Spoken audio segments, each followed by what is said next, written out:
ಪ್ರಜೆಗಳಾದ ನಾವು ಭಾರತವನ್ನು ಸಾರ್ವಭೌಮ ಸಮಾಜವಾದಿ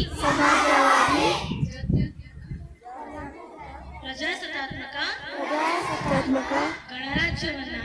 ಗಣರಾಜ್ಯವನ್ನಾಗಿ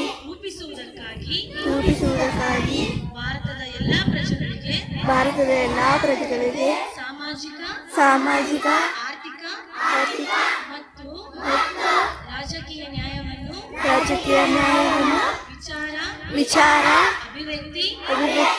ನಂಬಿಕೆ ಧರ್ಮ ಮತ್ತು ಉಪಾಸನೆಯ ಸ್ವಾತಂತ್ರ್ಯವನ್ನು ಸ್ಥಾನಮಾನ ಮತ್ತು ಅವಕಾಶಗಳ ಸಮಾನತೆಯನ್ನು ಸ್ವಾತಂತ್ರ್ಯವನ್ನು ದೊರೆಯುವಂತೆ ಮಾಡುವುದಕ್ಕಾಗಿ ವ್ಯಕ್ತಿ ಗೌರವ ದೇಶದ ಏಕತೆ ಮತ್ತು ಸಮಗ್ರತೆಗಾಗಿ ಎಲ್ಲರಲ್ಲಿ ಭ್ರಾತೃತ್ವ ಭಾವನೆಯನ್ನು ಮೂಡಿಸುವುದಕ್ಕಾಗಿ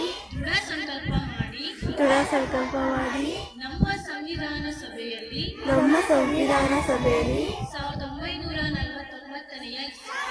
1949ನೇ ಇಸವಿಯ ನವೆಂಬರ್ ತಿಂಗಳ 26ನೇ ದಿನದಂದು ಈ ಸಂವಿಧಾನವನ್ನು